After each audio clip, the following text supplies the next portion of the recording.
Eu quero dar o meu bom dia ao senador querido. Já é a terceira vez essa que o senhor me dá o prazer de estar aqui para essa conversa. Espero que tenha outras, né? Tantas quantas o senhor deseja. O senhor sabe que aqui está em casa. Cada vez que eu vim aqui, eu fico impressionado com a repercussão que tem.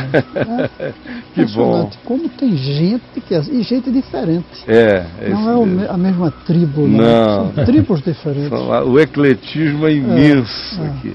Nós temos uma audiência enorme de ateus, que são meus amigos, milhares que nos assistem, de padres, de freiras, de pastores, de jovens, de adolescentes, de pessoas da terceira idade, de gente vivendo em circunstâncias muito pobres, outros remediados, outros ricos, milhares fora do Brasil, espalhados pela terra inteira. Então você anda pela rua, você vê aquela diversidade de alcance. Eu dou muitas graças a Deus, porque não é samba de uma nota só, tem essa amplidão que tem que ser pertinente a Jesus e ao Evangelho. Não é samba de uma nota só, nem concerto para uma só plateia. Não. Tem prato para todos os paladares, graças a Deus. E ontem nós estamos vivendo o Day After de ontem. Só que é um Day After longo. Né? Vai durar pelo menos 4 anos. 4 anos. São vários days, né? Vários days. Não, é um Greenland Day. É assim, um dia de Groenlândia esticado. E muito preocupante. É preocupante. Muito preocupante. Não vai ser um Day After como o do filme, que é uma bomba atômica que explode tudo de uma vez. Isso. É um Day After de bombas silenciosas, mas que vão conturbando a vida nacional. Pelo seguinte, meu caro Caio Fábio, o que a gente vê, em primeiro lugar, é um governo que começa cansado. O bom da democracia é que o governo começa respirando leve. Entendeu? Com projetos, com ideias, com empolgação, oxigenado. Esse começa cansado dos programas, são antigos, não tem nenhum novo. O máximo que a Dilma diz é que vai ampliar os programas, nada novo. Que chega dividido, porque é meio a meio, o país mostrou, mas mais grave do que divisão é o antagonismo. Porque se você tivesse uma divisão de pessoas que tivessem uma ponte, e ela até usou a palavra ponte, tudo bem, mas ela quebrou as pontes. Hoje é meio a meio separados. Nós contra eles, eles nós contra eles, ele contra nós, norte contra sul, pobres contra ricos, empresários contra trabalhadores, branco contra negro. Criou-se um apartheid. Criou-se um apartheid, vamos dizer, político. Sem ponte. E ainda mais um ponto. O lugar da ponte, hoje, é um lugar despreparado, que é o Congresso. Eu sou um deles. Da maneira como a gente está, nós não vamos ter como construir a ponte. Porque não tem partidos sérios. Não tem. A gente não convive, porque os parlamentares ficam aqui 2 dias por semana. Então não tem convivência. Não se sai para jantar, almoçar, conversar, o que é chamado parlamentar. Não tem parlamento. Não tem. Não tem uma parlamentação. Isso. Então, os intelectuais calados, fazendo reverência ao poder, os que são críticos, ou eram críticos. Os movimentos sociais escondidos nos porões do palácio. UNE, CUT, tudo isso, MST, tudo isso acostumado aos palácios. O PT sem uma perspectiva, e os outros partidos vão falar com franqueza também, sem propostas. Então é muito grave. Sobretudo o fato da economia estar muito desorganizada. Desorganizada na baixa poupança, desorganizada no aumento dos preços. E aí, finalmente, eu podia até dar uma lista maior de problemas, finalmente tem um. É que o governo chega com uma arrogância muito grande de quem diz, olha, a mídia disse tudo de errado da gente e o povo votou na gente. Logo, recebemos a unção do que a gente democradura, para a nossa democradura. É isso mesmo. Então, oditocracia. Oditocracia. Estamos legitimados. Né? Estamos legitimados. E aí o que é que vai acontecer? o estilo que usaram, os métodos que usaram, são realmente autoritários. Mas eu temo que ele avance. Por exemplo, eu temo que se a inflação continuar, o governo caia no equívoco de querer controlar os preços, jogando a culpa nos empresários pelo aumento dos preços, como se fez na Venezuela.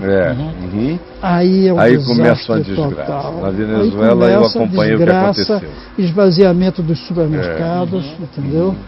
E eu temo. O Racionamento. outro autoritarismo é sobre a mídia. A mídia foi olhada como uma inimiga. Tratada assim. Então, com o poder que hoje tem a Dilma, ao chegar ungida, como você disse, a unção, a tentação de querer controlar a mídia é muito grande. Outra coisa é voltar à ideia de criar um poder à parte do Congresso. Os movimentos sociais, que são controlados por eles, como tentaram no começo desse ano, com a criação de um conselho social, tudo isso. Eu temo que isso seja feito. E não esqueça que ontem, no discurso dela, ela falou em reforma, mas falou em Congresso e o povo participando.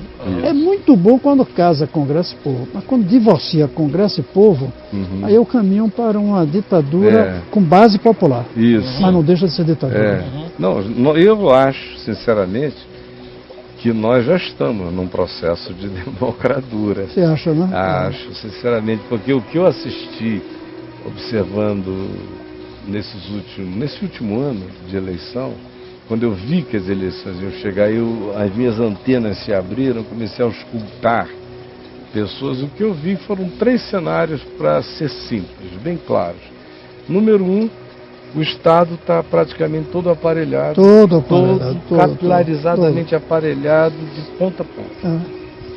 Em terceiro lugar, como se não bastasse, o Congresso ficou aparelhado pelos mensalões e pelo suborno, pela compra. Não param de aparecer evidências de que o mensalão foi apenas um tópico de uma coisa que é metástica e que não cessa, ganha outras caras, outros agentes, mas é pervasivo e continua presentíssimo. Sistêmico, né? Sistêmico. Terceiro é o fato de que você tem a imposição da democracia pela via do medo, usando os conectores do aparelhamento. Por exemplo, eu tenho amigos queridos que não são ideologicamente alinhados com o que está aí, nem com os objetivos do que está aí. Mas há 12 anos atrás, porque num grupo de pessoas menos competentes, eles foram identificados por um agente político do PT dentro de uma estatal, de uma autarquia, como sendo um cara com competência, e tirou de lá, colocou num cargo de segurança, ganhando 13 mil reais, ele ganhava 1.800 antes. Aí, depois de 12 anos acostumado a isso, ele vem e diz, olha, é uma situação horrível, mas eu tenho que te dizer que eu prostituí minha consciência, eu votaria, eu livre das ameaças que sofro, teria outro voto, mas diante desse eu não vou. E a semelhança desses, aonde você vai na rua, você ouve quando as pessoas falam com mais sinceridade no serviço público, para todo lado tem gente contando a mesma história. E esse é o que recebe 13 mil, cooptado, desgastado, mas honesto. E o outro pega os 13 mil e começa a receber propina paralelamente, dependendo do lugar. Aí vai enriquecendo. Então esse aparelhamento é muito grave. Mas tem um outro, é um aparelhamento ideológico, que fez com que o pessoal que está da militância. E o último é o do Bolsa, né?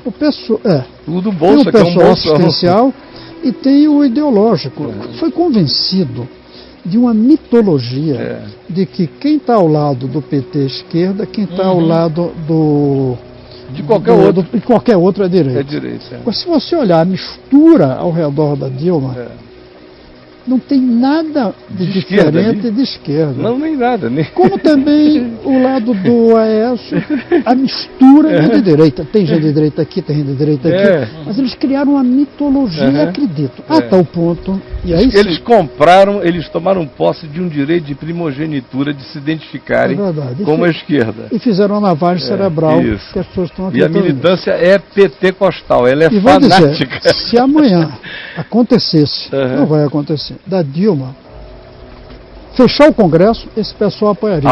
Eles iriam às ruas e justificariam. Apoiaria. Até porque o Congresso não faz por onde merecer ficar aberto.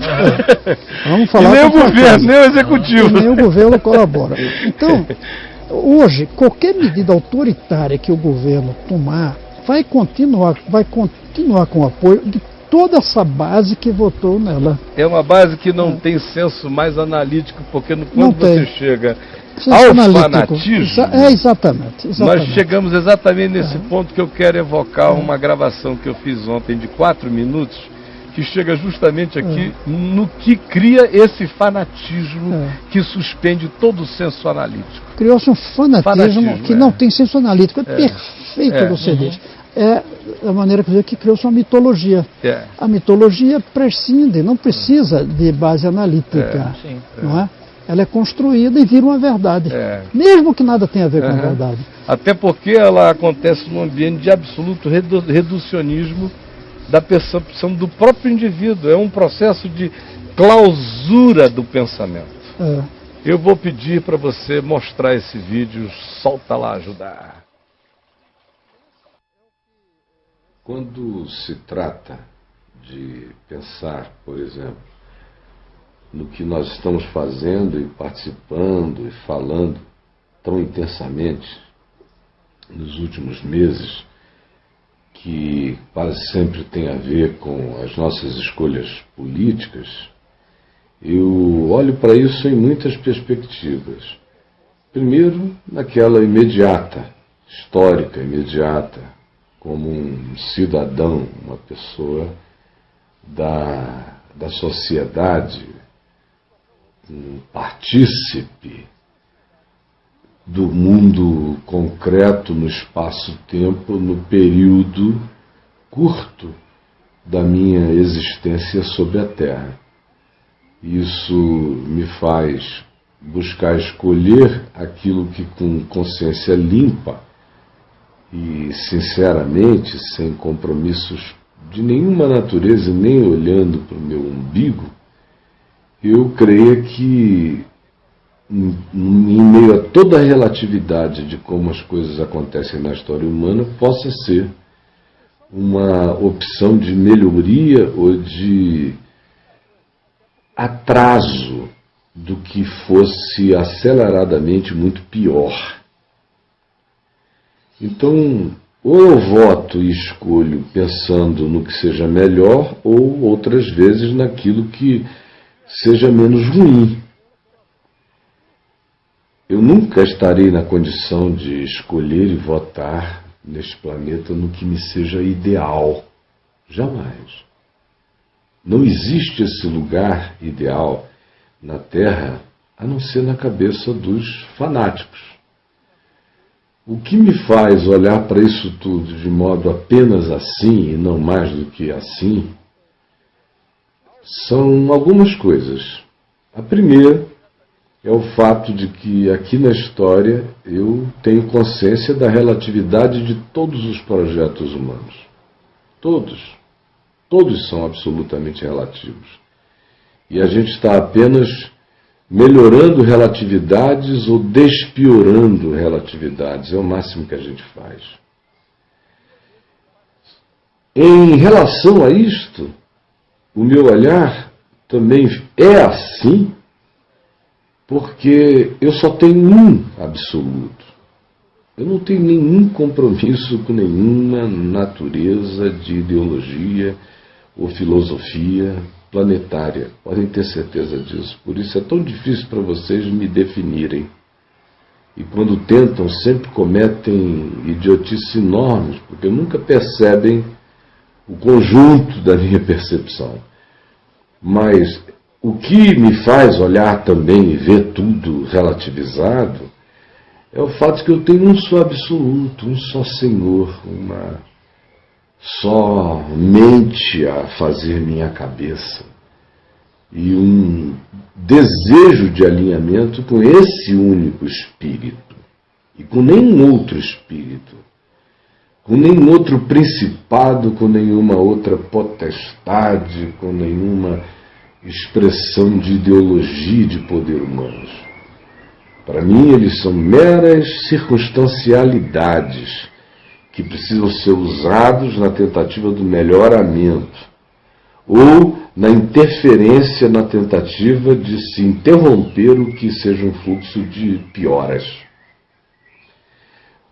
Também me faz olhar para essa circunstância toda e vê-la na sua mais absoluta relatividade e até idiotice, o simples fato de eu pensar no que é esse lugar e essa arena aonde esse embate está se travando. Aí eu vejo, a gente está aqui no Brasil, na América do Sul, na América Latina, no hemisfério sul, do lado ocidental do planeta Terra, no sistema solar, entre tantos outros sistemas formando uma galáxia, que é uma poeirinha galáctica em meio a bilhões de outras galáxias tão maiores do que a nossa própria se torna apenas um detalhe de algo absolutamente maior, crescente, invasivamente crescente, indefinível, habitando um ambiente que não se sabe a natureza dele qual seja, porque se sabe apenas que para além do espaço-tempo há outras camadas e possibilidades de paralelismos multiversicos. No meio disso tudo, voltando de novo à escala mais básica, está aí. Luta política na arena do Brasil. O que isso significa?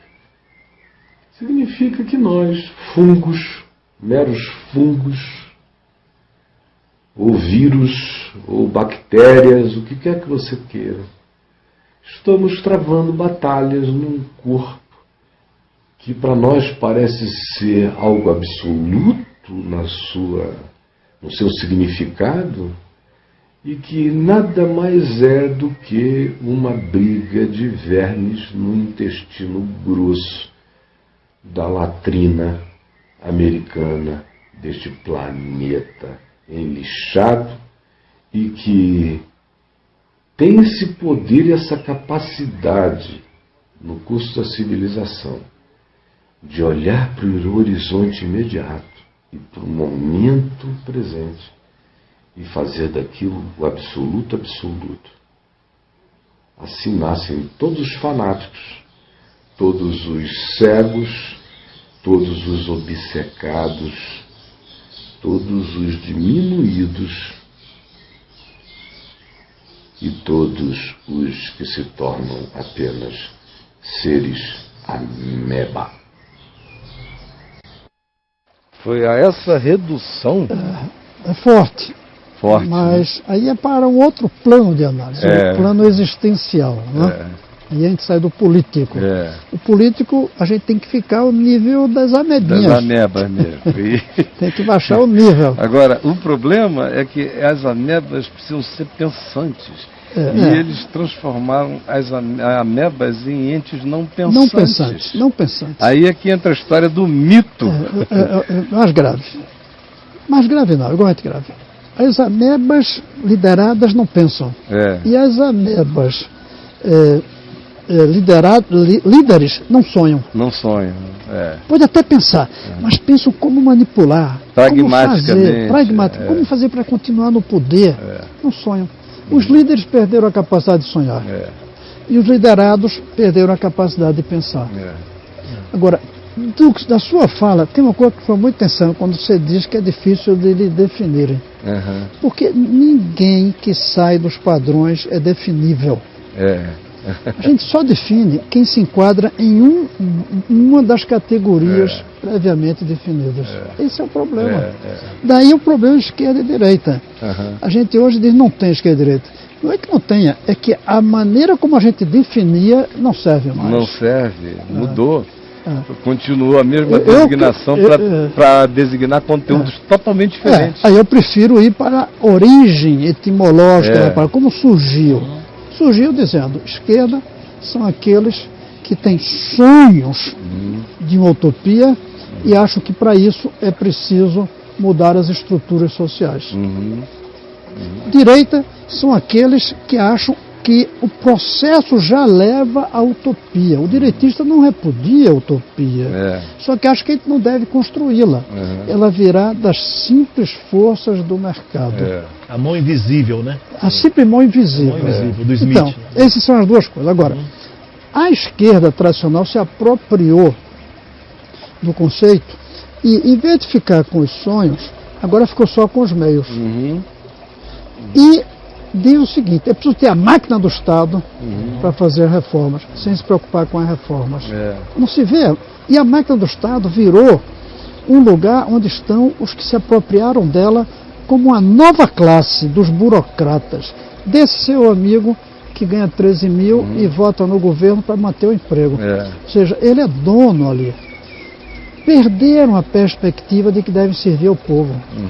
Os sindicatos também. Os líderes sindicais hoje, eles estão preocupados em manterem o poder sobre a máquina que tem milhões de reais, que tem poder. E aí eles lutam por aumento de salário apenas para se legitimarem. Não lutam pelo bem-estar da sociedade. Perderam. Um exemplo, por exemplo, os sindicatos hoje de tudo, inclusive o sindicato dos trabalhadores na saúde pública, lutam por um seguro privado de saúde. Significa que eles não querem mudar a saúde do povo. Claro. Eles querem ter um sistema privado deles. Aqui no Distrito Federal, o Sindicato dos Trabalhadores na Saúde tem como pauta da reivindicação acesso à saúde privada pago pelo Estado. Pago pelo Estado. O Estado passa a ser agora um comprador de saúde privada. Para eles. Eles que deveriam trabalhar para a saúde pública. O sindicato dos professores tem como reivindicação saúde privada. E não vai demorar, eles vão querer dinheiro para pagar uma escola privada para os seus filhos. Veja o que eu estou dizendo. Não vai demorar. O sindicato dos professores vai pedir, na pauta de reivindicações, um financiamento para a escola privada dos seus filhos. Começou com juízes agora? Pronto, os juízes estão fazendo. Os juízes estão fazendo. É um absurdo. Há um AB que lutou pelos direitos civis, agora está lutando para que todo gasto com a escola privada seja abatido do imposto de renda, porque hoje é até um certo teto. Que já é uma coisa discutível. Eles querem tudo. Você manda o filho para a Suíça e nós aqui pagamos na medida em que o imposto de renda dele não será pago. Dele só não, né? Eles pedem para todos. Então você vê, houve uma apropriação do Estado. Ser esquerda hoje não é mais querer estatizar. Ser esquerda hoje é querer publicizar. E às vezes você publiciza sem o Estado. Não, sem o Estado administrando, o Estado pagando. Eu defino um hospital público não por ser do Estado ou ser de um empresário. Não, para mim o hospital público é aquele onde 3 coisas acontecem. Não entra em fila para ser atendido. Não sai doente. Nem mais pobre por pagar o serviço. Então agora, se isso aqui é administrado por um empresário... Tanto faz, né? Não, tanto faz. Se ele consegue não ter fila, dar qualidade e dar de graça porque o Estado pagou a ele, obviamente, com licitações decentes, né?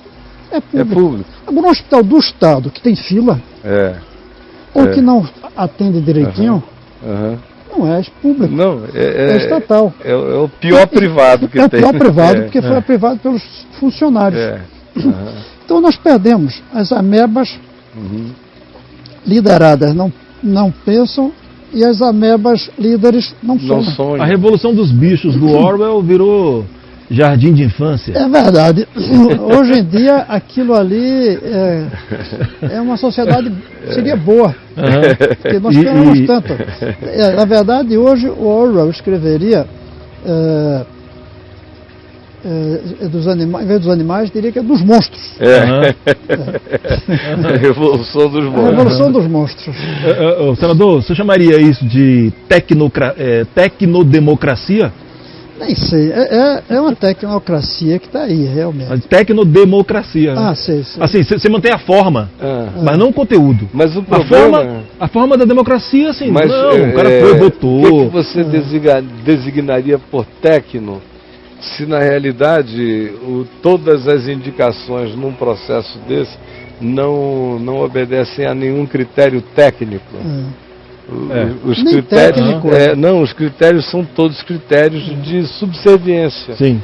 Hoje você se torna o Pronatec da Dilma é a subserviência ao Estado. Sim. Na prática. E a publicidade, porque o Pronatec seria um bom projeto se realmente os alunos estivessem aproveitando. Mas sabe por que eles não estão? Tivesse o quê? Desculpa. Aproveitando. Sim. Saindo de lá como bons profissionais. Alguns saem. Sim. Mas a maioria está evadindo o curso porque não tem base. Mesma coisa, o governo Lula e Dilma foi muito bom para aumentar o número de alunos na universidade. Foi. Para criar o ProUni, foi bom. Mas hoje, 30% dos alunos da universidade abandonam antes de terminar. 50% no curso de engenharia, que a educação de base eles não cuidaram. Então, a gente, é a pressa brasileira e mais uma publicidade. Sim. Você não dá publicidade dizendo que o filho do trabalhador tem uma boa escola de base. Aí você faz uma tremenda publicidade dizendo que um filho de um pedreiro entrou na universidade. Isso. Eu tenho dito o seguinte, quando um filho de um pedreiro entra na universidade, o mérito é do menino. Agora, quando todos os filhos de todos os pedreiros podem disputar em condições de igualdade entrar numa boa universidade, aí o mérito é do governante. Do governante. Então, ela apresentou como mérito dela um mérito que não é dela. Sempre houve contra tudo e contra todos, filhos de pedreiro entrando nas universidades por mérito próprio. Sempre houve. Entendeu? Pode ser, aumentou, claro, porque aumentou o número. Porque a sociedade se urbanizou. Esse foi um outro dos detalhes dessa campanha, foi a não atualização da proporcionalidade e das equivalências à medida em que se faziam comparações entre o que havia há 20 anos atrás, 12 anos atrás, 8 anos atrás e agora. E eu via o Aécio aceitar o jogo dos que diziam, mas hoje nós estamos dando tantas vezes mais. Bom, qual era o PIB do Brasil então? Não tinha nenhuma relação de proporcionalidade. Nada. E eu vendo até o Aécio deixar passar uma bola daquela, eu digo, rapaz, deixa de ser burro. O debate foi entre iguais. Que negócio é esse? Que mediocridade é essa? Apenas eu votei no Aécio porque era novo. Não na idade, né? Claro. Porque era um governo novo. Ele ia mudar esse povo todo aí, quebrar o aparelhamento. Era capaz até dele aparelhar depois. Mas com muito menos volúpia, porque não tem uma militância tão aparelhante. É verdade. E se tivesse, demoraria um tempo. Muito, porque tem os escrúpulos desse lado que vota nele. E tem mais. E teria o PT criticando do lado de fora. De maneira vociferante seria bom. Pitbullica, de modo que não daria para crescer. Fazer. Então, teria a vantagem de ser algo novo e com uma oposição forte. E a gente sabe que a oposição do PSDB não consegue ser forte, é engraçado isso. Não consegue. Porque não há diferença. A verdade é que desde 94 nós escolhemos, o povo, nós, o Brasil, um modelo. Um modelo que tem 4 pilastros. A estabilidade monetária que todos querem, o crescimento econômico, a democracia e a transferência de renda para os mais pobres, que começou lá atrás, Fernando Henrique, começou aqui no Distrito Federal, no governo do DF de 95. Fernando Henrique pegou e teve a generosidade de manter o mesmo nome, Bolsa Escola. O que acontece? Isso aqui entrou em crise, está tudo enferrujado. A democracia, uma vergonha a democracia que a gente tem aí, se esgotou, tem que ter a reforma que todo mundo fala. Total. A estabilidade monetária está periclitante. Só não está em 8, 9, aliás, está em mais de 10 para os pobres. Isso é outra coisa que o Aécio não soube usar. Isso é outra coisa que o Aécio não soube fazer. Ele não soube usar um bocado de coisas, senador. Ele falava em inflação sem dizer que a inflação para os pobres é maior do que a inflação. Ele não disse, por exemplo, que a Dilma o acusava de querer acabar com a Bolsa Família. Quem está acabando é ela por causa da inflação. Aos pouquinhos. Está corroendo. Está corroendo. Então é acabar. Se dá, mas toma. E com inflação, ninguém vai segurar a Bolsa Família nenhuma. Não vai. Não tem. A transferência de renda está se esgotando porque não dá porta de saída. Eu, por exemplo, eu queria ver um candidato que dissesse, enquanto uma família precisar de Bolsa Família, eu dou. Mas eu só vou comemorar quando nenhuma precisar dela. Mas não, que era o discurso de entrada. Era o discurso não do PT. O senhor foi coligado ao PT. Não, foi fui membro do PT, do fui PT. membro, mas o PT, quando eu criei a Bolsa Escola, o PT era contra. Eu sei, depois o Lula pegou. O PT de antigamente, eu me lembro, meu Deus, década de 80, qualquer ação de natureza social que você pretendesse fazer, que não tivesse começo, meio e fim, do ponto de vista da emancipação do ajudado, o primeiro a descer o pau em você era o PT, até não poder mais. Até para dar um pão para alguém, você era acusado de estar introjetando carência. E o outro, agora o Bolsa Família virou um aprisionamento de carentes para poder garantir a democradura das vitórias das eleições. A Bolsa Família é como um abrigo para você proteger desabrigados. Desabrigados pelo modelo social e econômico. É um mission. Você não comemora o aumento no número de pessoas abrigadas por causa de uma cheia, de inundação. Sim. Você comemora no último dia. Que bênção, nós estamos atendendo mais pessoas. Meu Deus, a grande bênção de um governo sério é dizer: emancipamos a palavra. Olha só, deixa eu lhe contar uma história. A palavra emancipação não apareceu no debate. Nenhuma vez. Por exemplo, quando eu comecei em Niterói, em 1993, um programa, 92, quando Betinho lançou aquela história do combate à fome e à miséria. Em Niterói havia 1.500 ou 1.600 mendigos dormindo na rua. Aí eu consegui 2 ônibus com um amigo empresário, adaptamos os ônibus. Banco do Brasil e a Light me deram os sopões, as panelonas que eles tinham, estavam remodelando, as cozinhas industriais. Eu fui o herdeiro, montei os ônibus e toda noite, de segunda a segunda, a gente saía com agasalho, camisas de frio, sabão, banho, água, sopa, toalha, 1000 coisinhas dentro do ônibus, e atendíamos toda noite os 1.500. O prefeito da cidade, àquela altura, que era um indivíduo chamado de esquerda, veio para mim e me disse: o que o senhor está... E falou no jornal primeiro, no Globo, depois foi lá me visitar e disse: o que o senhor está fazendo aqui é um atraso de vida para a minha prefeitura. Eu falei: por quê? Ele falou: não, porque vai aumentar a população. Eu digo: não, saia conosco à noite que o senhor vai ver que essa população vai diminuir. Senador, 2 anos depois eu entreguei os 2 ônibus, porque eu precisava só de uma Fiorino com um único panelão de sopa, e a minha equipe tinha reduzido naquilo ali a menos de 10%. Foi dando alternativa. Porque nós empregamos quase todo mundo, e o grupo ficou reduzido a 120 pessoas 2 anos depois. E o povo ia todo lá para agradecer que estava empregado, porque nós fomos descobrindo que boa parte daquelas catástrofes tinham a ver com a amargura. Era gente abandonada, gente sofrida, morador de rua, 80% o carinho se miserificou por causa de carência afetiva e falta de estímulo pessoal. É o mesmo que está fazendo as pessoas caírem na droga. É o vazio existencial que tem por aí. É a falta de perspectiva. E quando eu falo em droga, eu não falo só crack, eu ponho álcool também. Claro. Esse país virou um grande botequim de sexta a domingo.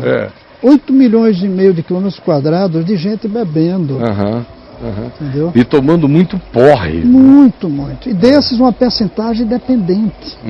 Desses uma percentagem que agride a família, que não trabalha mais, com o fígado em pandarecos. Isso vale para maconha, isso vale para cocaína. Então é um país viciado. O Brasil hoje é um país viciado e dependente de drogas. E o interessante é que das drogas, a mais corrosiva de todo, do ponto de vista social, a única que está legalizada é o álcool. E o cigarro, né? E o cigarro, que estão legalizados. E aí é uma coisa, a gente tem que ter campanha contra a droga. Todas. Até mesmo o consumismo, que eu acho que é uma droga. Se comprar sapato é mais. É o principal. Agora, o proibicionismo, da maneira como está, não está funcionando. Ele alimenta uma besta infinitamente maior do que aquela que ele pretende combater. Exatamente. Quando pratica esse tipo de intervenção arbitrária não inteligente. Agora, eu não saio daí para dizer que a legalização é a saída. Não, esse passo eu não dou. E a descriminalização? Não dou também esse passo ainda não. Porque eu não sei como descriminalizar. Não, descriminalizar o consumo, isso já está hoje. Só que o que acontece? Quando um menino é preso com uma porçãozinha, ele já não deveria ser preso, mas depende do policial e do juiz. E o que está acontecendo hoje é que os pobres usuários estão sendo tratados como traficantes. E os ricos traficantes estão sendo tratados como usuários. Estão soltos. E esse sendo preso. E tem traficantes sendo tratados como eminência parda, como esse cara que está lá em Manaus, na minha terra, determinando de dentro do presídio, inclusive foi o maior cabo eleitoral do Melo, que ganhou a eleição ontem lá. É mesmo? O cara é falante dentro do presídio, ele não quer ser solto, ele solta quem ele quer, ele faz tudo isso. Ele consegue colocar não sei quantas toneladas de pó em Manaus, todo dia, todo mês, e distribuir de lá, são milhões, e dando uma entrevista à Veja essa semana, dizendo, eu não quero sair daqui gargalhando. Isso aqui é o meu QG, o que eu vou sair fora daqui? Aqui eu estou protegido, guardado de tudo, as minhas ordens vão embora, tudo acontece como eu quero, eu mato, eu elimino, eu compro, eu vendo e eu elejo os governantes. Não paga aluguel do escritório. Não paga aluguel e ainda elejo o governador. Que coisa incrível. E assim na cara, dizendo, olha, ele está comprando um monte de gente, mas ninguém dá mais voto a ele do que eu. Eu entro com 100 mil votos nessa campanha dele sem sair daqui. Que coisa, eu não sabia, não. Não sabia. Chocante o que a gente tem. E outra coisa é que o senhor falou das drogas aí, o que eu acho interessante é que são os sinais ambíguos que o governo manda em relação ao assunto. Porque às vezes ele trata o assunto numa perspectiva liberalizante e de outra, e a ação dele repressiva, aleatória, seletiva, envenetada, porque não tem uma política que a gente saiba que vai ser sempre a mesma, vai sendo praticada de maneira violenta contra os que são selecionados. O que o senhor falou, os pequenos vão sendo presos de rodão, o sistema penitenciário não aguenta mais. Deforma a pessoa. Deforma, ela volta infinitamente piorada, faz um PhD em perversidade. Um garoto desse passa 3 meses numa cadeia, sai destruído. Quase irrecuperável, só um milagre. Porque falta perspectiva de futuro. São improvisações. Isso aí é o âmago da questão, que é o vazio existencial. Que é a ideia de que nós somos uma ameba, como você diz, maravilhosa. E que de repente descobre que a maravilha, que é o carro novo, não consegue. Aí vai para um amigo que dá droga. E tudo isso por falta de educação. Um dos depoentes nessas audiências que eu tenho feito sobre se deve ou não regulamentar o uso da maconha para fins medicinais, recreativos e industriais, um coronel da PM do Rio, isso é uma coisa interessante, ele disse, nós temos que ter uma política que escolha. Nós queremos impedir que a droga chegue ao jovem ou que o jovem chegue à droga. Se for impedir que a droga chegue ao jovem, é a polícia. Se for impedir que o jovem chegue à droga, é a educação. E a primeira fracassa. E a segunda está fracassada. E ainda tem um elemento nesse aí, que é mais forte ainda do que a educação, que é ter um mínimo de figuras e representações parentais, pai, mãe, familiares, oferecendo estabilidade psicológica básica e mínima para essa moçada. O que também não acontece. Uma mística, né? Uma mística para esse pessoal. Uma bandeira de luta, que não seja só o consumo, nem seja as drogas, né? De jeito a educação costuma ser essa bandeira de luta quando ela é empolgante, quando ela é disponível, quando ela está oferecida. Ela é uma bandeira de luta, ela é uma vontade de crescimento, ela é uma emulação para o indivíduo, As mas a únicas- educação desmobilizada não é. As únicas drogas boas são para o espírito, Uhum. que é ler. Nem comprar livro. Comprar livro é uma droga ruim. É. Eu sou viciado nisso. É, Mas é comprar- diferente, comprar de ler. Você compra mais do que ler. Isso é uma droga. É, Comer é uma droga que faz mal se você come muito. é. Agora, a espiritualidade, tanto sob a forma tradicional do uso da espiritualidade, como a religiosa, ou a espiritualidade do ponto de vista da cultura, da leitura, da beleza, do deslumbramento, Da estética. da estética, isso são boas. Obviamente também a bandeira de uma luta por uma ética, que é o papel da política. Era, que perdeu-se. Perdemos. O papel da política era lutar por uma ética. Isso está nos gregos. A política surge como a maneira de você pôr em prática uma ética. Nós borramos isso. A política virou a plataforma para a política. A política ficou o fim dela própria. É um fim dela própria, é um fim em si mesmo. E aí, querido? Tem um filósofo interessante chamado Michael Sandel, que discute muito valores éticos, morais, muito interessante. Agora uma coisa rapidinho, falando de política virou o fim, é mais ou menos como se hoje a gente vive um período em que a ideologia é a própria ideologia. É a ideologia como ideologia. Ela não tem mais o ideal. É o A rótulo. ideologia, durante muito Então, tempo, isso- ela foi a lógica operativa do alcançamento de um ideal proposto. O senador Mas não, tava ela falando- virou só um fim em si mesmo, ela é uma mecânica autorrealizada e autossatisfeita. O senador estava falando, por exemplo, dos intelectuais, né? Que dá uma tristeza mesmo. Eu fico Dá. imaginando o Milton Santos nesse mundo de hoje. É verdade. Como é que ele pensaria nesse mundo de hoje? Há um vazio dentro das universidades. Eu vou dar uma prova desse vazio do aparelhamento. Falou em aparelhamento? Você sabe para mim qual é pior? Foi ver, se não me engano, são 56 universidades federais. Das 56, os reitores de 52 assinaram um manifesto de apoio a um candidato. Não importa se foi Dilma ou se foi Aécio, ou se foi Marina. Imagina Mas só. reitor não é para assinar Ancorou. a coroa. Ancorou. Aparelhou. Aparelhou. Reitor tem que ser o líder de todos do ponto de universo, vista né? intelectual. Não é nem político. O reitor é o líder intelectual. É o rector. Supra. Pois bem, dos 56, só 4 se negaram a assinar um abaixo-assinado para Dilma. Eu nem sei se esses 4 assinaram para o Aécio. É capaz de ter assinado. O que Aí mostra que mundo aí acabou. No dia que o Supremo Isso lembra... É mesmo. Daqui a pouco o ministro do Supremo. mais 4 É verdade. aparelhar e o E supremacismo. os generais. Fazemos. E os generais. Isso lembra... É verdade. E os embaixadores. Os embaixadores. As carreiras do Estado. Isso tem que estar acima. O Itamaraty já anda muito Já por anda, aí, né? viu? Você vai votar sim, você é cidadão. Mas não pode usar o seu cargo para aparelhar. E aparelha.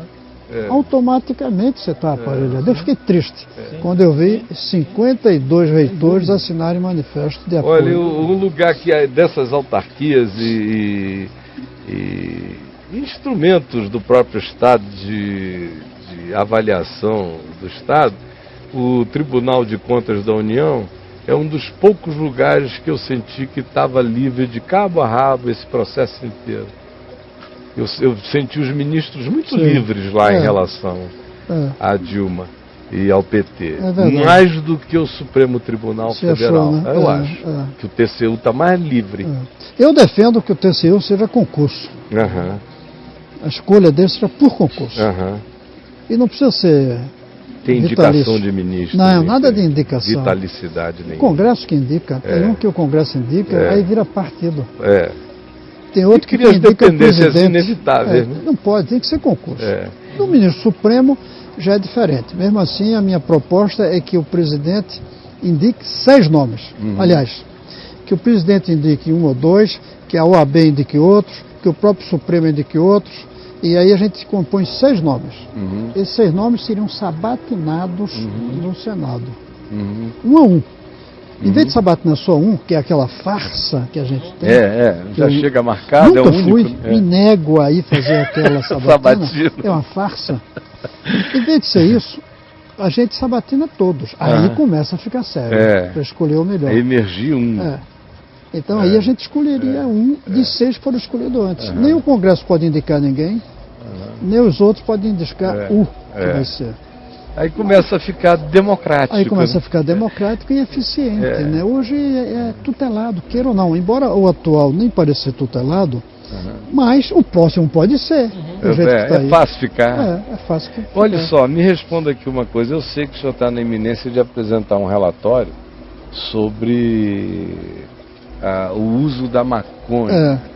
O que o senhor nos adianta a respeito disso? Primeiro, a origem disso. A origem disso nem é minha, nem é do Senado. Foi um grupo de 22 mil jovens, ou velhos, não sei, que trouxeram uma sugestão. Sugestão número 8. Que isso está na Constituição. O povo pode sugerir projetos de lei. Essa sugestão entra na Comissão de Direitos Humanos. A presidenta me indicou, sem eu pedir, soube pela mídia. Que estava indicado. Que eu estava indicado. Cheguei a pensar em dizer que não. Eu tenho tanta coisa para fazer. Mas eu disse, puxa, isso tem a ver com a educação. Isso é um problema. A Gladys, minha mulher, também disse, se você recusar, como é que você vai ficar na história, tendo recusado isso só porque é difícil e dá trabalho? Eu topei. Aí o que eu decidi? Fazer audiências públicas. Eu fiz 6 ou 7 audiências públicas, ou 8, e ouvi todo mundo. Chamei pessoas para a mesa, a favor e contra, e ouvi todo mundo que estava na plateia. E é uma polarização muito grande, muito grande. Eu tinha algumas perguntas. A maconha é porta de entrada ou não? A maconha realmente tem um fim curativo ou não?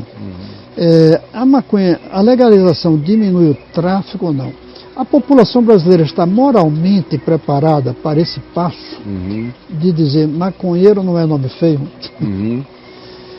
Dessas 4, só uma eu adquiri uma resposta, que é o medicativo. De fato, eu estou convencido, por ouvir psiquiatras, por ouvir mães que trouxeram filmes de filhos, sobretudo com epilepsia, com convulsões terríveis, que de fato um remédio à base da maconha, depois de industrializado, tem um impacto positivo.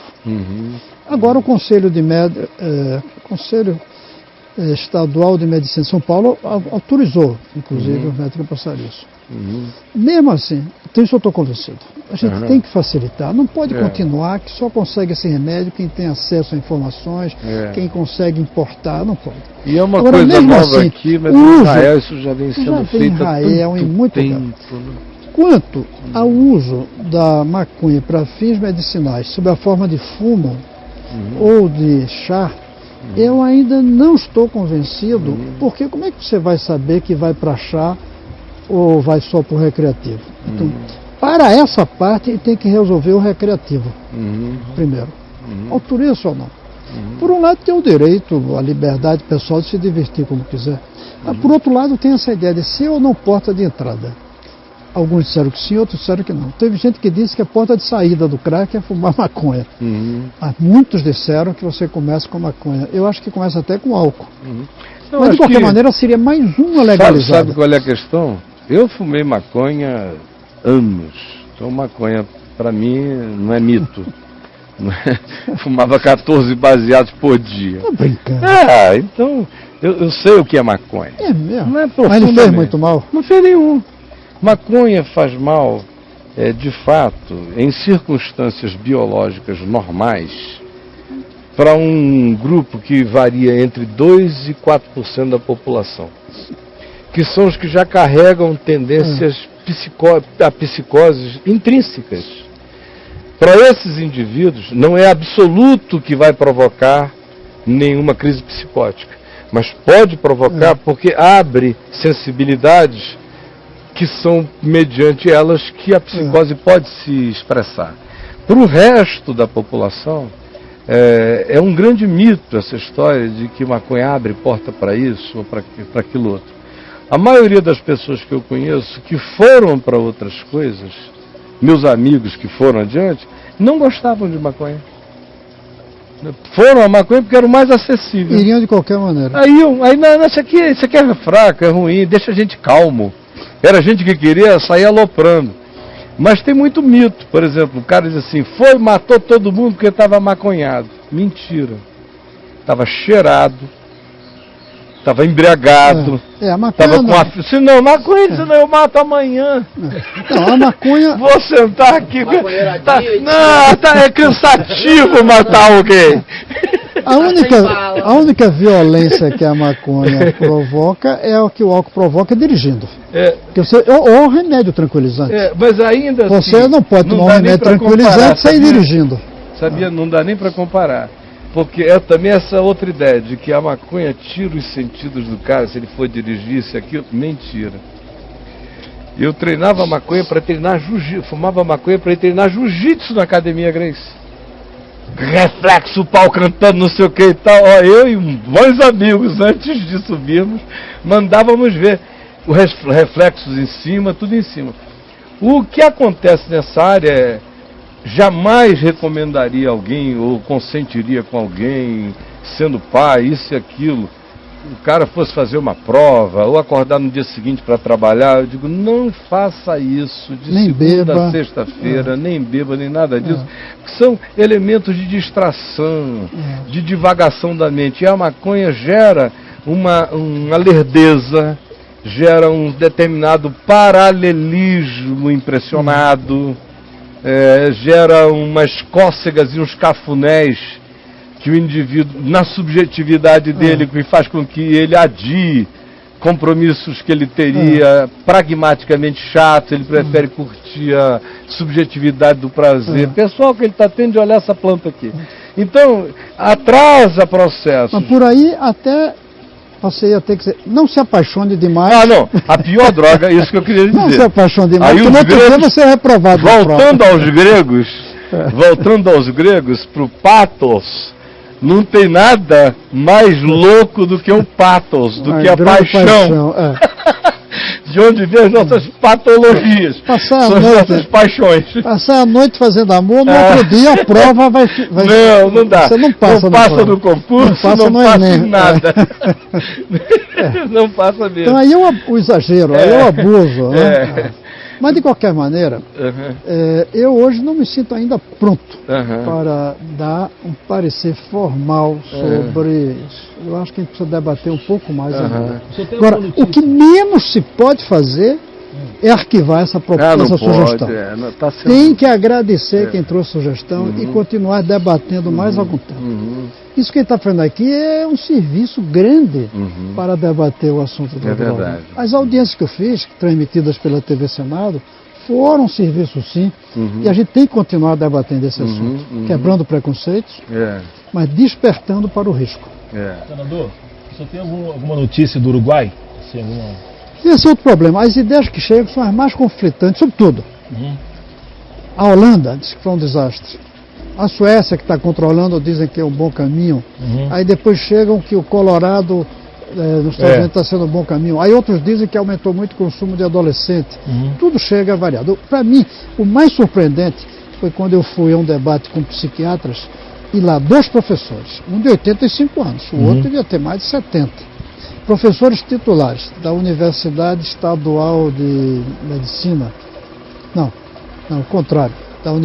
Da Escola Federal de Medicina de São Paulo, do mesmo departamento, os 2 amigos, cada um tomou uma posição o mais contraditória possível. Teve um que chegou a dizer que induz a esquizofrenia. O outro diz que não induz. O que acontece é que tem pessoas que já têm tendências.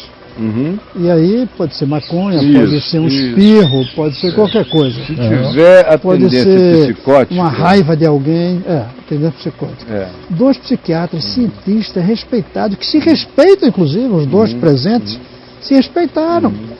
Mas cada um com uma posição completamente diferente. Eu acho que falta muita ciência ainda para isso. Ciência e experiência de acompanhamento. Porque o Brasil, por exemplo, eu estou precisando internar uma pessoa para ficar 4 meses ausente de um determinado ambiente altamente corrosivo, emocional e psicologicamente para ela. Também por causa de drogas, mas também por causa do conjunto familiar que é disfuncional e precisa ser quebrado. As únicas clínicas que a gente tem para botar uma menina dessas são aquelas que você tem que ter um dinheiro para conseguir colocar, porque custa de 10 a 12 mil reais por mês. No mais, de norte a sul do país não existem clínicas, fazendas, clínicas para você colocar uma pessoa para desintoxicação, acompanhamento psicológico. Não é um sanatório para loucos, é um lugar aberto, propositivo, construtivo, que ajuda a desintoxicar mental e corporeamente a pessoa com uma rapidez enorme. São as coisas mais efetivas no que diz respeito a dar o primeiro passo para fora de qualquer dependência, são esses estágios. Não existe. E as que existem são algumas religiosas, evangélicas ou espíritas, para as quais eu não recomendo ninguém para ir. E esses... Porque o cara sai da droga e no mundo espírita ele cai na mediunidade, no mundo evangélico ele fica pentecostalizado, desesperado, nervoso, tudo é diabo, aí vai ficar doente de outra coisa. E esses foram os que vieram às audiências e tomaram posições mais radicais contrárias. Sempre são. Mais radicais, ao ponto de perturbarem. Ao ponto de um deles, não sei qual a tendência, queria prender um jovem na audiência que eu presidia. Mas depois, isso não terminou não. Quis prender porque um rapaz disse para uma mãe desse que não conseguia o remédio. Ele disse, eu tenho na Paraíba, na minha casa, e posso mandar para a senhora. Aí o cara deu voz de prisão na minha frente. E é isso. Aí eu disse que não podia, não tinha autoridade. A polícia do Legislativo chegou querendo prender. Eu tirei esse rapaz no meu carro. Que é isso? E sabe o que aconteceu? O primeiro, que é um líder religioso, entrou no Ministério Público me acusando de, como é que chama? Conivência não. Apologia. Apologia. Apologia me ao acusando. crime. Eu estou respondendo ao processo. Senador. Claro que eu não acho que vai dar nenhum problema. Estava dentro da casa do povo para se debater, proteger um cara que deu uma opinião. E de remédio, não era nem de fumo. Não, tem caso de remédio. Para salvar uma pessoa. Que espírito cristão tem? Quem quer impedir uma pessoa de tomar um remédio que vai lhe trazer Você quer ver como é que cria um problema também na cabeça desse pessoal? Eles não querem nenhum alívio para o usuário, porque eles vivem dessa necessidade do usuário, do familiar do usuário. Então, enquanto isso for extremamente criminalizado, não houver tratamento, o Estado não oferecer alternativas inteligentes para quebrar o ciclo, o que vai sobrar são esses fanáticos oferecendo esses lugares, sendo extremamente repressivos e fundamentalistas, e o cara às vezes larga até a droga, mas fica drogado de um fanatismo pior, em outras direções. Olha, pastor, eu ouvi isso de pessoas dizendo que essa era uma das razões para manter a clientela, mas eu nem quis acreditar nisso. Sim, agora eu estou ouvindo do senhor, vou começar a levar mais a sério isso. Para manter clientela. Agora, ao mesmo tempo, a gente tem que se preocupar com outra coisa. É que tem, obviamente, grupos econômicos querendo a legalização para começar a produzir cigarro. Isso tem também. A gente não pode cair no jogo desse. Claro. Não é? O Uruguai evitou, estatizando. Mas eu existo, pode ser um preconceito, a ideia de estatizar a produção de fumo, ou de maconha, ou a produção de álcool. Eu resisto a isso. O Estado não é para isso. Mas foi a forma que o Uruguai encontrou de não servir aos grupos econômicos. Sem falar do tamanho, né? O tamanho também conta, né? O Uruguai é significativo. 4 milhões. Outra coisa, né? A gente resolveu um problema no Piauí. Né? Uma coisa é no Uruguai dizer, você pode plantar no quintal da sua casa, porque tudo é quintal. Mas aqui o quintal são 10 mil hectares. Aqui eles têm até comunidades que plantam, 15 pessoas, 20 usuários. Mas olha só, Braulio, o que o povo está falando aí? Deve ter muita gente falando. Mas primeiro, bom Dilma. Né? Bom Dilma. Bom Dilma. Bom Dilma, o senhor está aí com a gente. Né? Hoje em dia a gente tem que dar bom Dilma para ver se a esperança sobrevive. Senador, no segundo turno, 30 milhões de pessoas deixaram de votar. O índice de abstenção é o segundo mais alto já registrado pelo TSE, de 21,09%, abaixo apenas do verificado no segundo turno de 2010, quando foram 21,5% dos eleitores que não foram às urnas. A que o senhor atribui isso? Eu atribuo a falta de uma mística de qualquer dos dois candidatos, a falta de confiança nas propostas, que eu acho que foi uma falha nossa com a Marina. Não passamos confiança. O povo não confiou que aquela era uma proposta alternativa, entendeu? E, além disso, eu creio que a desmoralização da classe a qual eu pertenço hoje, em parte, que é de político. Estamos desmoralizados. Por isso as pessoas querem tanto o voto voluntário, facultativo. Agora eu imagino, se fosse facultativo, em vez de 21%, aí ninguém ganha mais do ia ser PT. 70% de... Olha, no dia que for facultativo, do jeito que está aparelhado, o senhor lembra que quando os militares estavam no poder, havia a discussão do voto, se era facultativo ou obrigatório. Naquele tempo, eu me lembro que os partidos de esquerda queriam um voto obrigatório, por quê? Porque senão os militares aparelhariam a eleição, sempre. Isso mesmo. Então, hoje em dia, quem advoga o voto facultativo, pode ter certeza, está aparelhando o PT. Porque só quem tem militância e controle e o bolsa, aí a democracia está instituída. Ele vai por medo de perder. E os funcionários, e os comissionados. Agora é triste essa abstenção. É terrível, eu acho lamentável. Em outros países é maior do que isso, mas lá é voluntário. Então, mas aqui, sendo obrigatório ter essa abstenção, são pessoas conscientes. Não foram por protesto, eu acho. Não gente que por uma questão de angústia na consciência diz: eu não tenho alma em nenhuma das duas direções. Eu encontrei muita gente assim. Não, muita gente me cobrou, por exemplo, eu não ficar neutro. Mas eu não tinha o direito de ficar neutro. Não tinha o direito de dizer, já tenho 70 anos, não preciso votar. E não tenho o direito de dizer, voto é secreto. Eu fui contra o voto secreto no parlamento. E eu sou parlamentar. O meu eleitor tem que saber que eu votei errado na maneira dele achar que eu votei. Ou que eu votei certo. Então vou votar. Não vai ser nulo. E aí eu votei pela renovação. Eu votei pela alternância. Eu não votei no projeto do Aécio. Eu votei porque a Aécio traria um oxigênio. O senhor falou com isso. Oxigenaria. E eu acho que isso teria feito um grande bem para o Brasil. E creio que vamos pagar um preço muito alto. Quais o senhor crê que serão esses preços? Cansado. É boa pergunta. O governo cansado. As denúncias de corrupção vão voltar. Então a presidente já senta ali no primeiro dia de janeiro com o carimbo das denúncias. E sem falar que até lá eu acho que tem um monte de coisas estourando. Muitas. Que eles coibiram o máximo possível antes das eleições, mas vão estourar. Tanto do ponto de vista de denúncia como do ponto de vista dos preços. Eles estão segurando os preços artificialmente. E um dia isso explode. Entendeu? E manipularam muito. Eu creio que vamos entrar num período muito difícil. E aí a tentação autoritária vai ser muito grande, como foi na Venezuela. E uma coisa muito interessante é assim, a Dilma tentou imitar o segundo Lula, o segundo governo, né? Agora a tentação agora é ela imitar a ela mesma. Então a tragédia pode ser maior, né? Imitar ela mesma. Ela entrou se espelhando no segundo Lula. Já não foi grande coisa. Agora ela vai entrar se espelhando, ela já falou que o governo dela vai ser melhor. Aí você não entende o que é isso, né? O que é melhor? E melhor não quer dizer diferente. Era preciso ser diferente para ser melhor.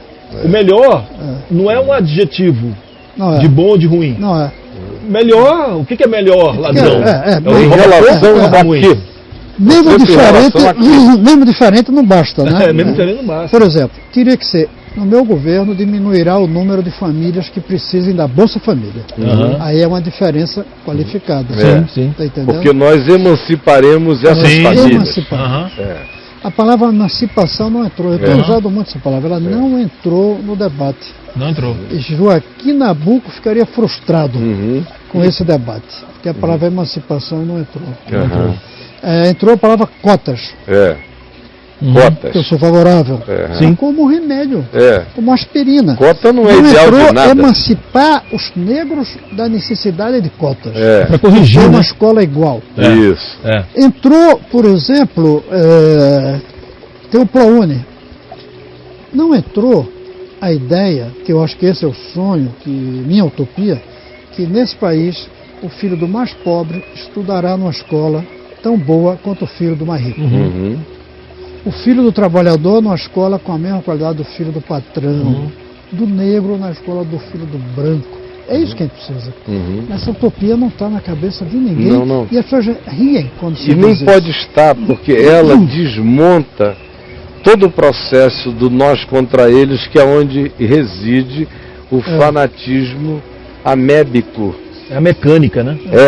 Desse mito, dessa fixação, que é onde se estabelece o controle da população, é nessa divisão. É verdade. Quando a escola do negro for tão boa quanto a escola do branco, e não mais precisar de cota, não vai ter um governo que diga, mas eu lhe dei a cota.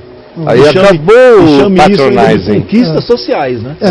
Quer dizer, toda conquista que requer uma gratidão, um retorno, não é conquista. Muito bem, não é conquista. Na política a gente tem que ter agradecimento por receber o voto, mas não gratidão, porque a gente está para o campo de luta. Claro. Eu sou um discípulo do Darcy Ribeiro, mas tem uma coisa que eu discordo dele, quando ele dizia que o Senado é o céu. Para mim o Senado é um campo de batalha. Eu não vejo céu nenhum ali. Céu era ficar no meu escritório lendo. Céu era a minha sala de aula, quando eu vou dar aula. Isso é um céu para mim.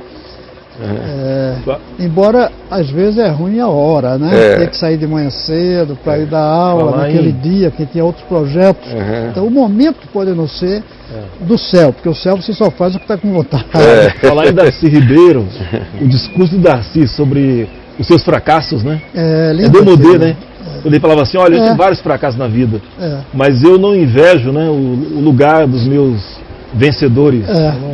Ele tinha orgulho dos fracassos, porque ele tentou. Essa é outra coisa que a gente não vê, esse verbo tentar. Tentar, gente, é o que tem de mais nobre. Vencer é menos nobre do que tentar. Claro que é. Porque às vezes você vence porque tentou pouco. Foi modesto nas suas É por isso que no Evangelho, a categoria última de avaliação da consciência humana não é a ação, é a omissão. É a omissão, né? Esse é o maior pecado, né? É o maior pecado. Em Mateus 25, quando Jesus descreve aquele dia final, ele diz, então virá o Filho do Homem e separará as nações como quem separa os cabritos das ovelhas. Então dirá aos que estiverem à sua direita, com a linguagem da antiguidade, à direita e à esquerda, estiverem à sua direita, vinde benditos do meu Pai, porque eu tive fome e me destes de comer, eu tive sede e me destes de beber, eu estive nu e me vestistes, eu fui forasteiro e me acolhestes, eu estive enfermo e fostes ver-me, eu fui preso e tu fostes visitar-me. Então lhes dirão, esses aos quais ele assim se referia, quando, Senhor, nós te vimos com fome, com sede, pobre, nu, estrangeiro, enfermo ou preso, e cuidamos de ti? E ele disse, sempre que o fizestes a um destes meus mais pequeninos irmãos, a mim o fizestes.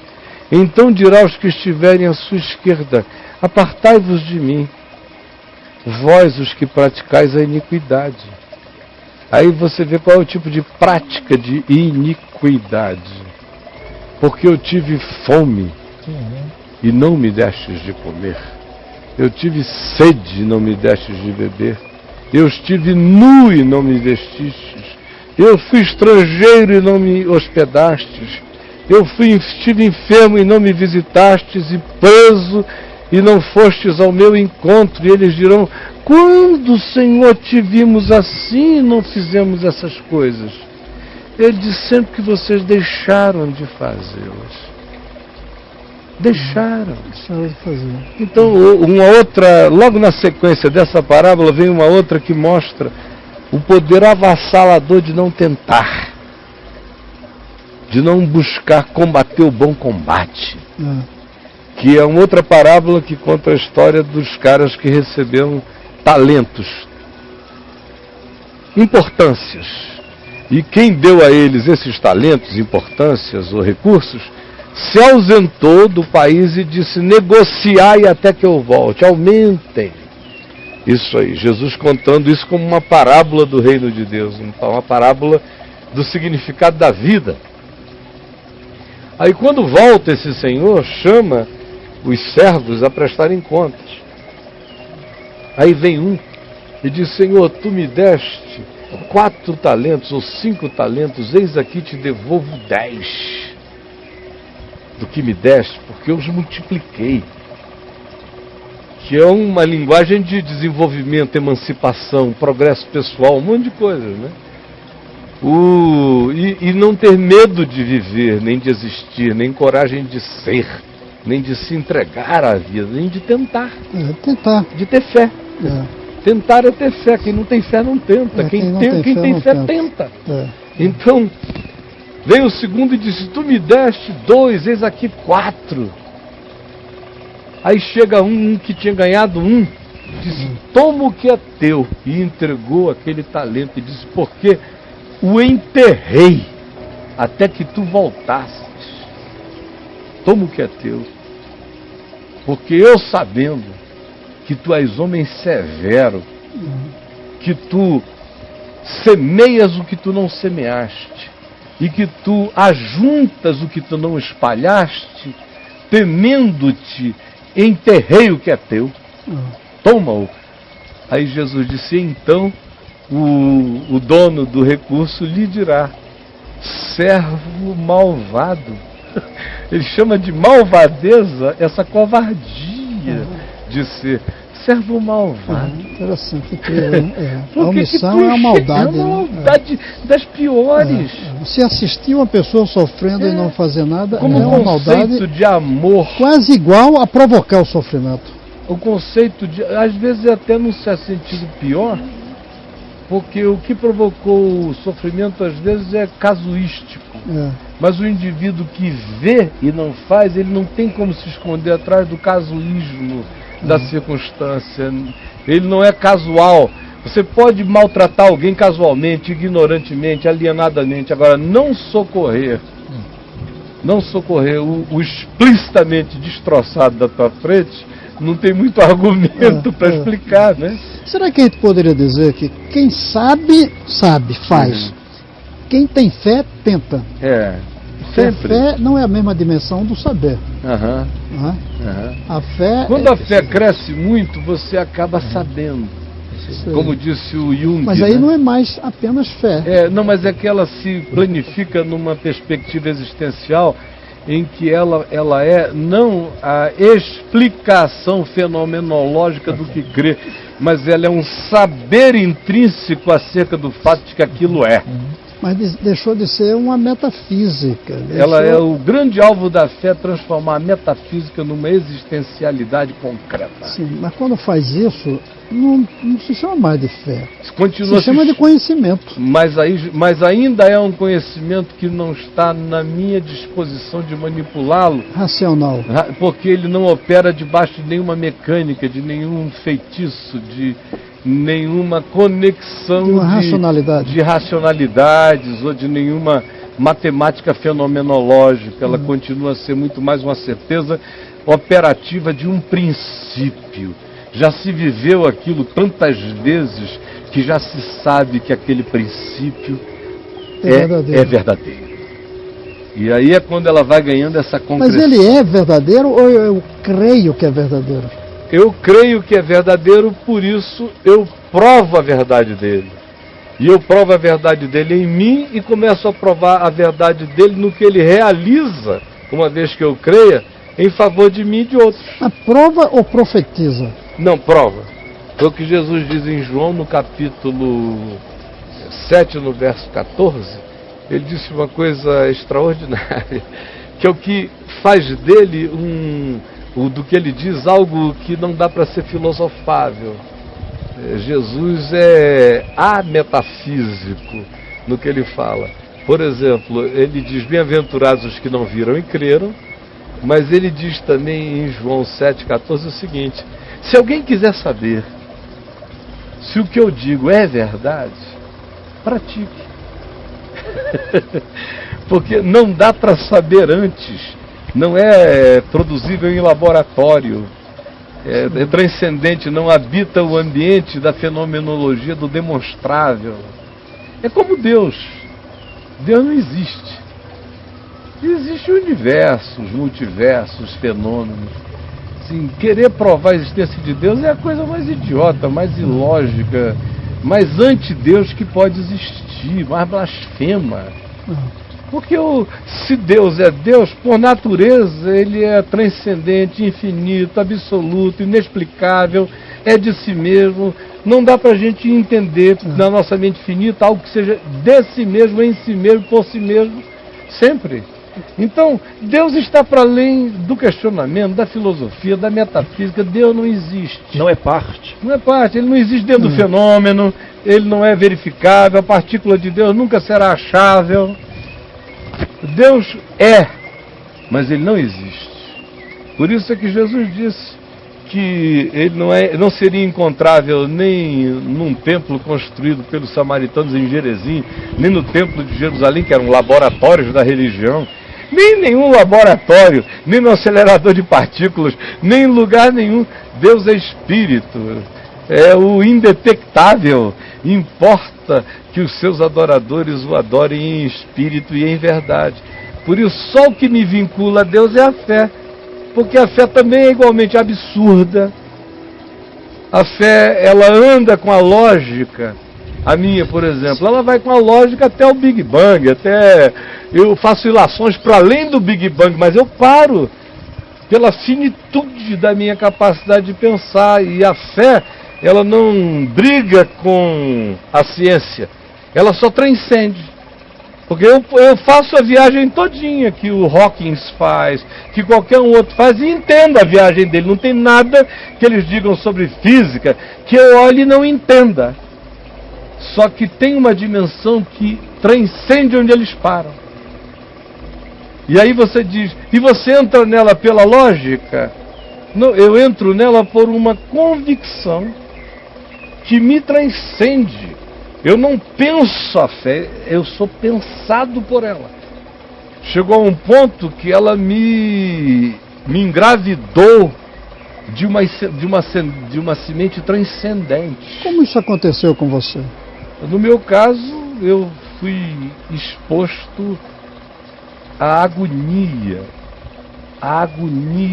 da falta de sentido dessa existência. Eu fui um jovem muito adulto, muito grave nos meus sentimentos. Por isso é que eu fiz tudo de cabeça.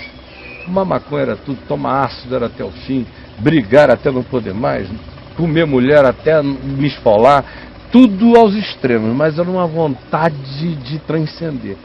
Chegou uma hora em que todos os meus amigos, todas as referências, todos os prazeres, todos os sabores, tudo isso, talvez pela graça de ter uma inteligência que se antecipava à necessidade de ficar me arrebentando todo para concluir coisas, eu concluí cedo na vida que a alternativa para um cara como eu era um tiro na cabeça. Porque eu não conseguiria chamar uma mulher de meu amor a partir dos pressupostos. Isso no Amazonas? No Amazonas. Entre o Amazonas e o Rio, e com Copacabana. A minha angústia começou muito cedo. A minha primeira pergunta angustiosa por Deus, eu tinha 7 anos de idade. E ela cresceu. Com 13 eu estava num estado de desespero terrível. E sua família era religiosa? Minha família era minha mãe presbiteriana e meu pai um agnóstico, um católico que se tornou agnóstico. E eu cheio de questões na alma, 1000 perguntas, com a cabeça fervilhante. Quando eu cheguei aos 18 anos, eu estava tão cansado que eu resolvi dar um tiro na cabeça. Eu não estava de brincadeira. Quantos anos? 18. 35 amigos presos na Ilha Grande. Por quê? Por causa de drogas, e naquele tempo era lei de segurança nacional. O cara era preso com cocaína em Copacabana e ia para Ilha Grande. 35 amigos numa paulada só foram, eu escapei sem querer. porque tinha ido a Niterói. Aí aquele processo que já estava angustioso cresceu. E nos próximos meses a minha vontade de morrer aumentou. Chegou... Isso não era provocado pela maconha? Olha, deixa eu lhe dizer o seguinte, não mesmo. Eu parei a maconha até antes de me converter, eu comecei a parar. Porque eu queria ficar tão careta para ver se na minha caretice eu conseguia chegar a um vislumbre de uma coisa superior. A maconha em mim não produziu nada. O ácido era esporádico, as outras coisas também eram esporádicas. E a maconha, como eu lhe disse, nunca teve nenhum poder que eu pudesse dizer, me afetou, nunca teve. Mas e aí? E aí eu prossigo nessa angústia, querendo meter uma bala na cabeça. No dia que eu ia fazer isso, que eu saí de casa para fazer isso, eu ouvi uma pergunta, para resumir a história, de um cara que perguntou o seguinte... Isso é epifania. Uma epifania. Qual foi? Foi essa? Foi. Alguém aqui sabe por que no alto da cruz de Jesus tinha uma epígrafe escrita em hebraico, latim e grego? Esse é Jesus o Nazareno, rei dos judeus? E eu falei, bom, eu doidão, eu tinha fumado não sei quantos baseados, tomado mais anfetamina. Naquele dia eu estava ali ouvindo aquele cara, só falava besteira, a meu ver, ele. Eu não acreditava e nem achava interessante nada do que ele dizia, mas essa pergunta me provocou.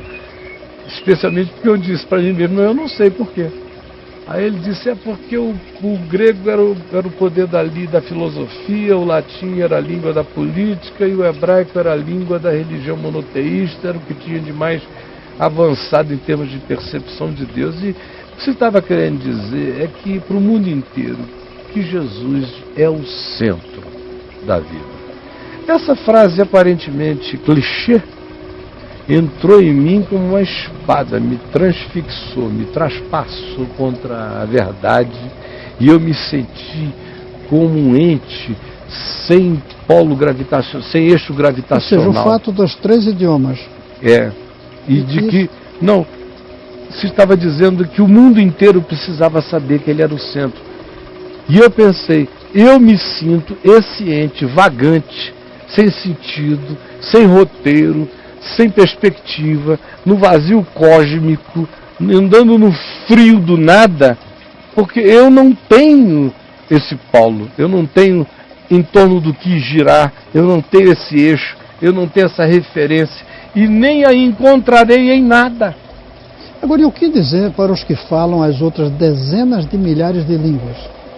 De línguas... Que não é nem o grego, nem o hebraico. Não, isso é poder, né? É só uma circunstancialidade do primeiro século, e nem é verdade o que ele disse. Eu só estou dizendo é como me bateu. Mas, eu sei, mas nesse mundo aí do Mediterrâneo, a população é muito pequena quando a gente compara com a China. Não, isso tudo é uma simbolização tola. Eu só estou dizendo é como foi. Sei, a sua epifania. Como foi que a pergunta dele me bateu. Até porque eu já me converti. Olha, no dia seguinte a esse dia, eu comecei a ler a Bíblia. E logo meu pai disse, leia o Novo Testamento, 18.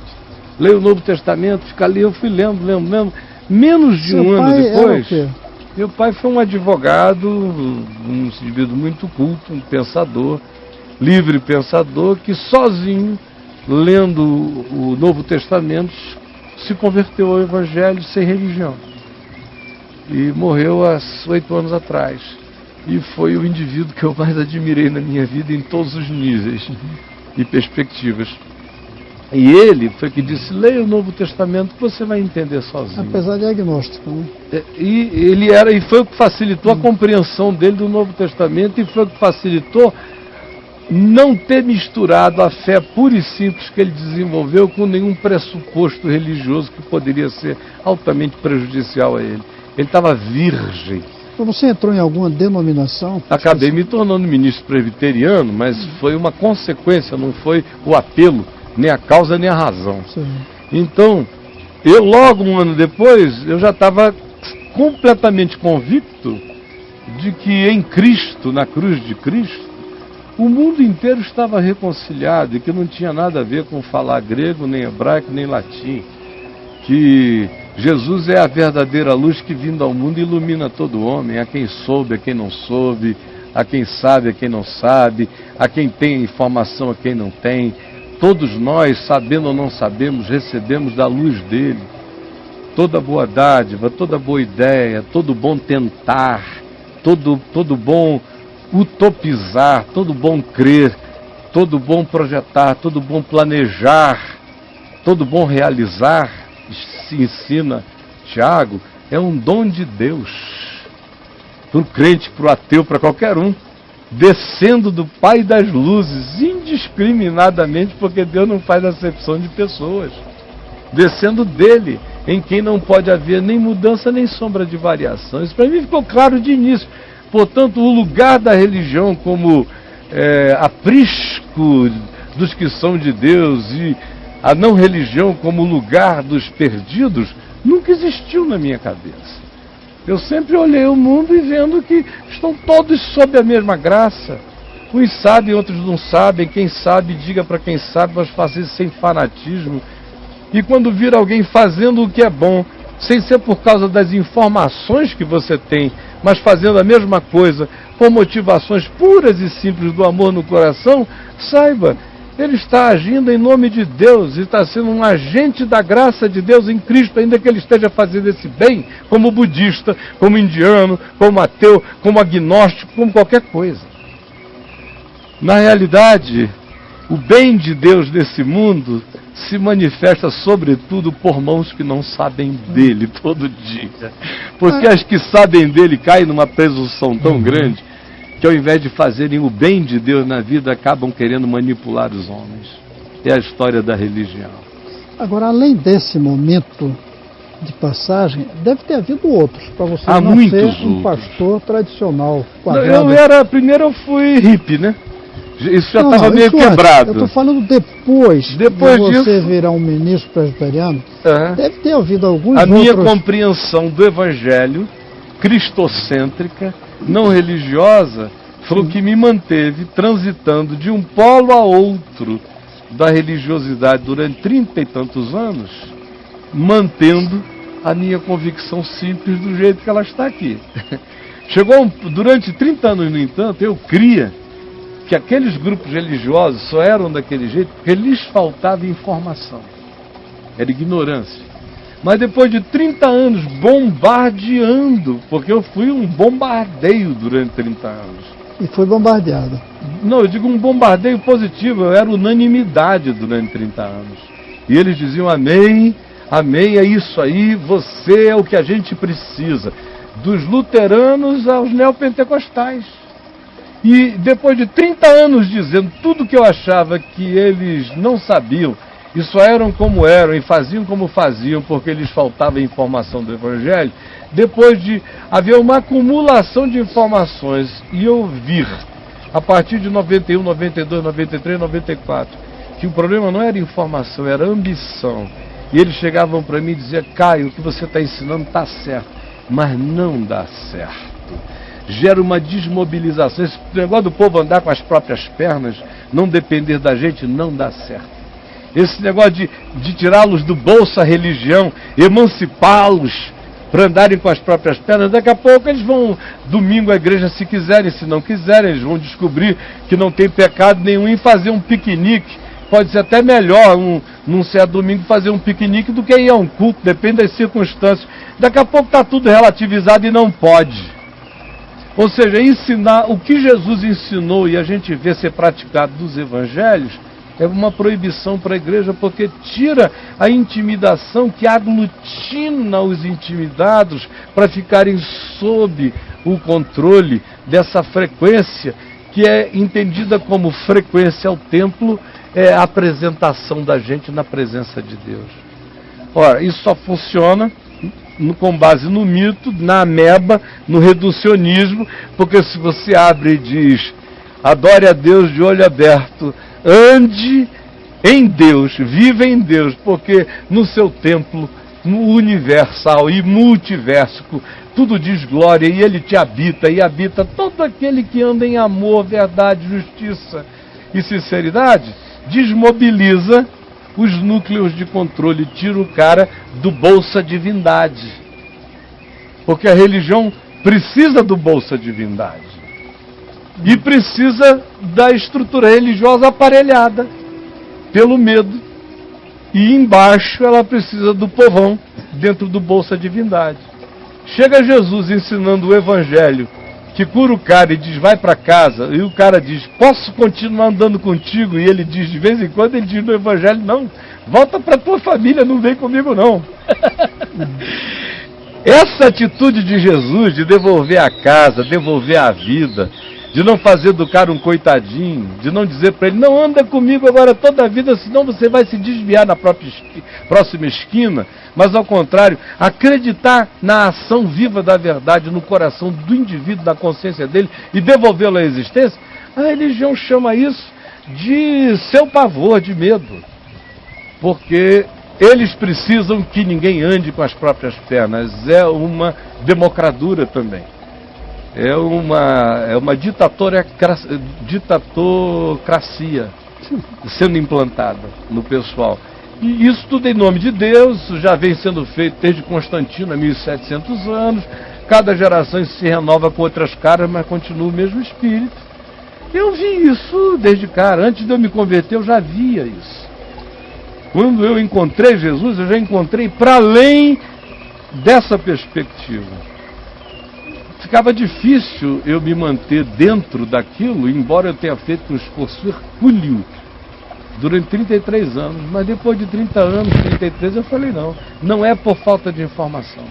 É uma deliberação, porque senão acaba o negócio da religião. Só isso. E em razão disso aí, tem um monte de gente que enxergando isso fica ateu, porque pensa que Deus e isso são a mesma coisa, fica pensando que Jesus é isso, que o Evangelho é isso, que a prática do Evangelho produz isso, quando na realidade é a não prática do Evangelho que produz essa loucura. Alguns ficam místicos. Místicos, alienados, vão para o mundo paralelo, ficam abduzidos em algum lugar, se desconectam da realidade, mas ficam dentro do pacote. Mas ficam mais felizes. No bolso, alienação, né? O cara pode andar num estado de histeria, bipolaridade produz esse histrionismo também. Né? Ficam histriônicos. Não é alegria, é histeria histriônica, não tem alegria genuína, porque não existe alegria genuína que não se fundamente na verdade, na realidade, no amor. Qualquer alegria que se produz daí é histrionia, histeria, auto-engano, mas não é alegria. Alegria que não se funda na realidade é fantasia, é ilusão. Meu querido. Foi bom, gostei, como sempre, conversar com você. É sempre uma honra para mim estar aqui com o senhor e meus amigos queridos. O nosso tempo acabou. Você que está em casa vai me perdoar. As suas perguntas ficam para amanhã, não é, brother? Tem alguma pergunta que alguém que você acha que deve estar lotado de perguntas para o senador? Eu topo voltar aqui para fazer um encontro só de perguntas da população. Essa semana tem um conterrâneo seu aqui, fica para próximo, Samuel. Vamos fazer uma só para responder as perguntas. Vamos fazer. Vamos fazer então. O senhor poderia. Essa semana ainda. Eu preferiria, se o senhor puder, que fosse na segunda-feira que vem. Da próxima semana. Sabe por quê? Eu vou ter que ir ao Rio na quarta-noite. Segunda-feira, então. Eu estou com uma netinha fazendo 15 anos, Você tem neta de 15 anos? 15 anos. Quanto tempo você tem? Eu estou fazendo 60. Puxa vida, então teve filho com muito novo. Eu com 19 anos já estava todo encaminhado na vida, 20 anos, 21 já era pai, 22 duas vezes. Pois eu tenho 70, a minha neta mais velha não fez 8 ainda. Não fez? Não. O meu segundo tem 8, aí tem um de 4 e tem uma de 3. São 4 por enquanto. Eu sou um vovô desgraçadamente dominado e apaixonado. Então, segunda-feira. Mas muito bem recebido pelo pessoal que está assistindo a gente. Como eles estão ouvindo, fica o compromisso da gente.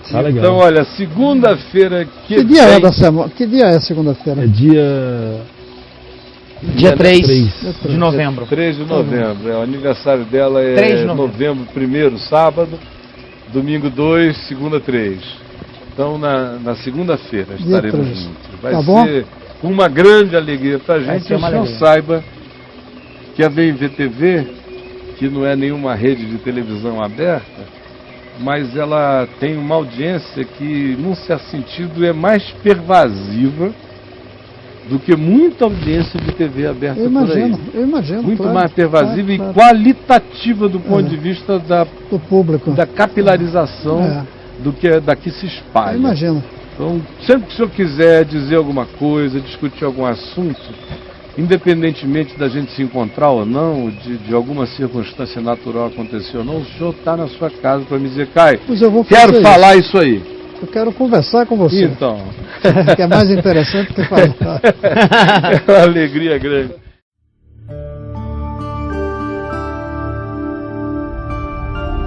VNV TV, o canal é você.